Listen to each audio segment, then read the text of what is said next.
समाज में कहां हम गलती करते हैं, मेरे जीवन का अनुभव क्या कहता है जरा सुनिएगा। गलतियां कहां करते हैं हम लोग, सुनिए।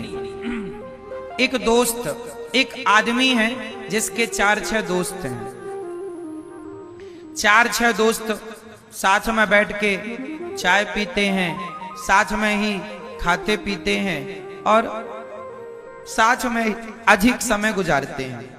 तभी क्या हुआ, उन 4 दोस्तों में जो एक दोस्त था वो सोचा कि अपने दोस्तों के साथ मैं व्यर्थ में समय गुजारता हूं, कभी यहां घूम रहा हूं, कभी यहां चाय पी रहा हूं, कभी यहां, तो समय व्यर्थ जा रहा है। तो एक दोस्त ने सोचा क्यों ना मैं अपना खुद का बिजनेस शुरू कर दूं,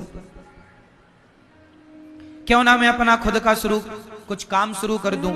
तो एक ने काम स्टार्ट किया अपना कुछ बिजनेस, और वो उसमें आगे बढ़ने लगा।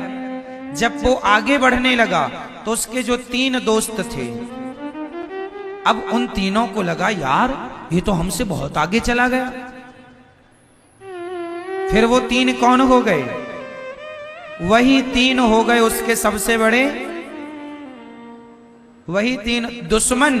कहीं बाजार से लाने नहीं पड़ते कि चलो भैया तुम हमसे दुश्मनी करो, दुश्मन हमें कहीं बाजार से लाने नहीं पड़ते। आप वो एक लड़का, एक व्यक्ति जो सफल हो गया तो उसके अपने वो दोस्त, वो 3 बन गए दुश्मन, और वह उसको खींचने लगे कि हम जैसे हैं तुम भी ऐसी रहो हमारी तरह। कहां आगे जा रहे हो, है ना, तुम भी हमारी तरह रहो। तो समाज में आप ये गलती करते हैं कि आप पहले ज्यादा किसी को मुंह लगा लेते हैं, फिर वही लोग जिनके साथ आप उठते बैठते थे वही लोग आपकी बुराई करने लग जाते हैं, वही आपको उलझाने लग जाते हैं, वही आप पर मिथ्या आरोप लगाने लग जाते हैं। इसलिए कहा करता हूं कि समाज में ज्यादा लोगों के बीच में उठना बैठना भी बुरा है। 4 जगह उठे बैठेंगे 4 बातें होंगी, 4 बातों में कौन सी बात किसको बुरी लग जाए और कौन सी बात का वो राई का पहाड़ बना दे।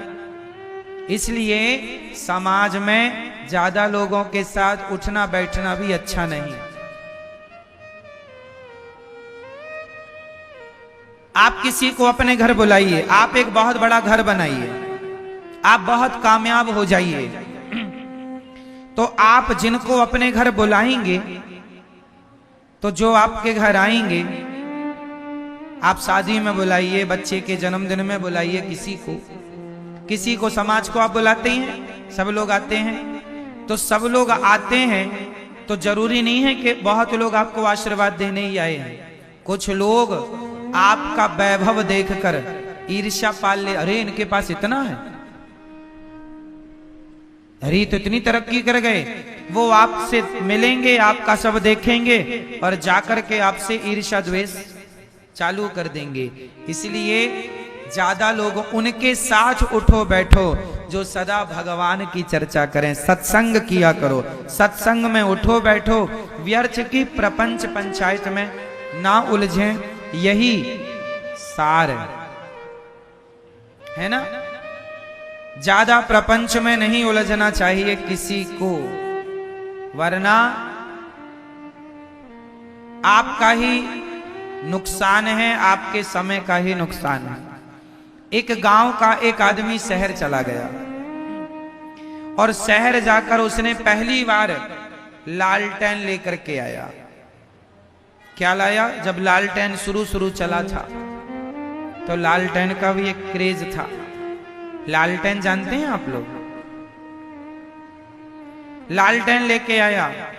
अब उसने अपने आंगन में लालटेन जलाया, और लालटेन ऐसा होता है कि आंगन में हवा चलती रहे तो भी जलता रहे, क्योंकि कांच का सपोर्ट रहता है उससे। क्यों? अब वो लाया, अब सारे गांव के लोग आए, भैया ये क्या चीज ले आए तुम, हमारा दिया तो हवा में बुझ जाता है, तुम्हारा बुझ नहीं रहा है।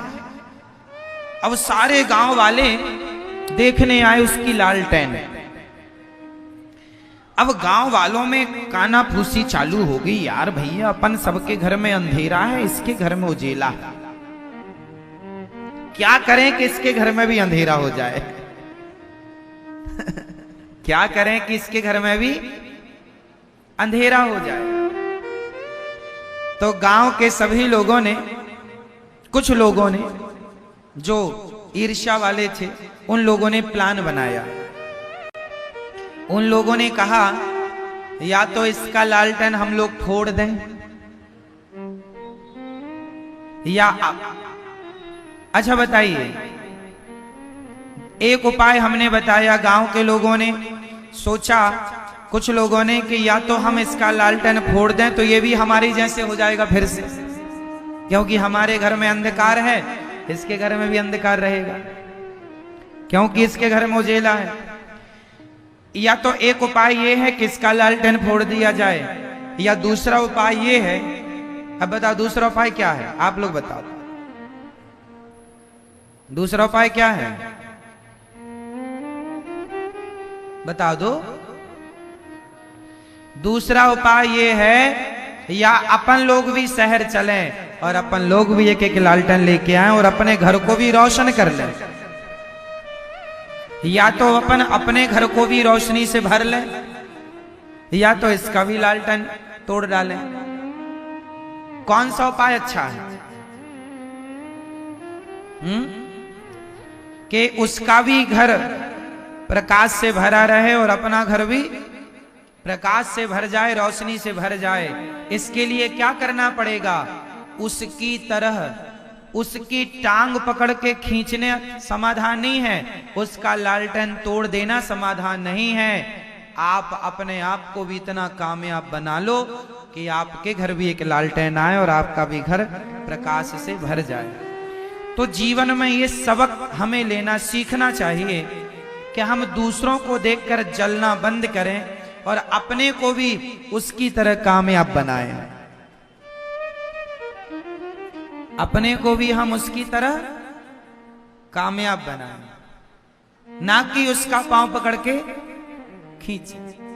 तो ये सिद्धांत जीवन में आप सब लोगों के काम आएंगे, आपके बच्चों के काम आएंगे। पूतना मौसी जैसे लोग भी समाज में रहते हैं, जो जहर लेकर के चली गईं और भगवान को जहर पिलाना चाह रही हैं, पर भगवान ने पूतना को देखते ही अपनी आंखों को बंद कर लिया है। पूतना मौसी ने अपनी आंखें, बोलो मेरी मां, अपनी आंखें बंद कर ली। पूतना ने अपनी आंखें मूंद ली। अब भगवान कृष्ण ने अपनी आंखें मूंद ली पूतना को देखकर। आशय क्या हुआ? आपके लिए एक मैसेज है, ये मैसेज भगवान से मिल रहा है। भगवान श्री कृष्ण कहना चाहते हैं कि जो लोग आपके लिए जहर लेकर खड़े हों, जो लोग सदा आप के लिए बुरा सोचते हो, ऐसे लोगों को देखकर नेत्र बंद कर लो और ऐसे लोगों से सदा दूरी बना करके रखो। ऐसे लोगों से सदा दूरी बना के रखो। ये मैसेज देखना भी नहीं अपने को। भगवान ने पूतना को देखना ही बंद कर दिया, नेत्र बंद कर लिए। देखना भी नहीं चाहिए ऐसे लोगों को जिनके मुख में तो राम राम है, बगल में छुरी है। ऐसे लोगों को देखना नहीं चाहिए। आप लोग भी अच्छे लोगों से दोस्ती करना सीखिए, ऐसे लोगों से बचिए। अच्छा, जो आदमी किसी के लिए भी कपट रखता हो, उस आदमी से आप दोस्ती मत कीजिए, क्योंकि वो आदमी जिसके अंदर कपट आज किसी और के लिए है, कल आपके लिए भी तो कपट रख सकता है।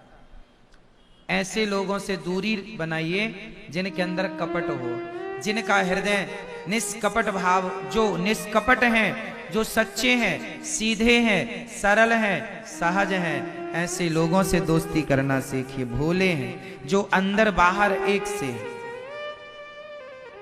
भगवान कृष्ण ने नेत्र बंद कर लिए।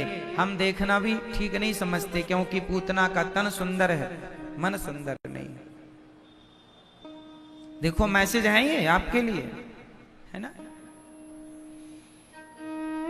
भगवान को पूतना ने उठाया और अपना स्तन मुंह में दे दिया। भगवान ने जहर पिया, जहर पीने लग गए भगवान। और जहर पीने के बाद भगवान ने क्या किया, थोड़ा दूध था, दूध पीने लग गए।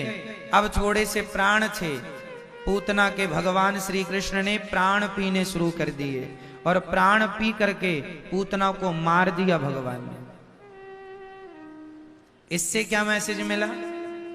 ये कथा ये कहती है कि जीवन में हमें या तो ऐसे लोगों से दूरी बना लेनी चाहिए, दुष्टों से, है ना, या फिर जब वो आपने आंख बंद कर ली, आप, भगवान ने तो पूतना को देखा नहीं, पर पूतना फिर भी पास आ रही है और फिर भी पंगा ले रही है, तो आप अपने आप को इतना स्ट्रांग बनाइए कि आप पहले तो दुष्टों को इग्नोर करें, पर फिर भी वो आपके पास आए तो आप इतने मजबूती से उनके सामने खड़े होइए कि आपसे डरकर वो सदा सदा के लिए चले जाएं।